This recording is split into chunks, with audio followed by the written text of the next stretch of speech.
ಆತ್ಮೀಯ H16 news ವೀಕ್ಷಕರೇ, ನಾನು ನಿಮ್ಮವ MI ಅಥವಾ ಮಲ್ಲಪ್ಪ ಜೋದವರು. ಆತ್ಮೀಯರೇ, ಕಸಪ ಅಂದರೆ ಕನ್ನಡ ಸಾಹಿತ್ಯ ಪರಿಷತ್, ಇದರ ಅಧ್ಯಕ್ಷರ ಸಲುವಾಗಿ ಇವತ್ತು ಟೀಕೆ ಟಿಪ್ಪಣಿಗಳು ವಿರೋಧ ಎಲ್ಲ ವ್ಯಕ್ತ ಆಗ್ತಾ ಇದ್ದಲ್ಲ. ಆದರೆ ಅದಕ್ಕೆ ಯಾವುದಕ್ಕೂ ಕ್ಯಾರೆ ಅನ್ನೋದಂಥ ಮನಸ್ಥಿತಿಯಲ್ಲಿದ್ದಾರೆ ನಮ್ಮ ಮಹೇಶ್ ಜೋಶಿ ಅವರು. ಅವ್ರ ಮೇಲೆ ಕೇಸ್ಗಳು ಹಾಕಲಾಗಿದೆ, ಕೋಬಡಿ ಮೂಲಕ, ಇಲಾಖೆ ಮೂಲಕ ಲೆಕ್ಕಪತ್ರ ಕೊಡುವುದಕ್ಕೆ ಹೇಳಿದ್ದಾರೆ, ಕೊಟ್ಟಿದ್ದೆಲ್ಲ ಹೇಳಿದ್ದೀನಿ ಅಂತ ಹೇಳ್ತಾ ಇದ್ದಾರೆ. ಅದೇನು ಸುಲಭವಾಗಿ ಮನೆಯು ಗಿರಿಕೆ ಎಲ್ಲ ಅನ್ನೋದು ಅಷ್ಟ ಸತ್ಯದ. ಯಾಕಂದ್ರೆ ಈಗಾಗಲೇ ಅದು ರುಚಿ ಉಂಡಿದ್ದಾರೆ ಅವರು, ಏನದ ಎಂತ ಆ ಥರದ್ದೇ. ಮತ್ತು ಅವರು ಸಾಹಿತ್ಯವಾಗಿ ಬಂದವರಲ್ಲ, ಅವರು ಸಾಹಿತ್ಯಕ್ಕೆ ಅನುಕೂಲ ಮಾಡಬೇಕಂತೂ ಅದರಲ್ಲಿ ಬಂದವರಲ್ಲ. ಅಧಿಕಾರ ಹುಡ್ಕೋಬೇಕು, ನಾವು ಕನ್ನಡ ಸೇವಕರು ತೋರಿಸ್ಕೋಬೇಕು ಅನ್ನೋಂಥ ನಡೆಯವರಷ್ಟ.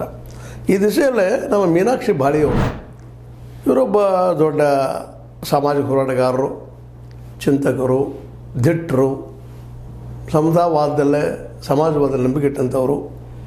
ಅವರು ಈ ಕನ್ನಡ ಸಾಹಿತ್ಯ ಪರಿಷತ್ತು ಮತ್ತು ಮಹೇಶ್ ಜೋಶಿ ಅವರು ಒಂದಿಷ್ಟು ಮಾತುಗಳನ್ನು ಮಾತಾಡಿದ್ದಾರೆ.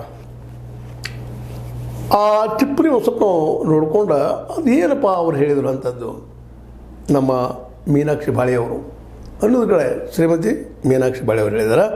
ಅವರು ಒಂದು ಮಾತು ಹೇಳ್ತಾರೆ ಮಧ್ಯದಾಗೆ, ಕನ್ನಡ ಸಾಹಿತ್ಯ ಪರಿಷತ್ತಿನ ಚುನಾವಣೆಯಲ್ಲಿ 100 ಕೋಟಿ ರೂಪಾಯಿ ಹಣದ ಹೊಳೆ ಹರಿಯುತ್ತಿದೆ.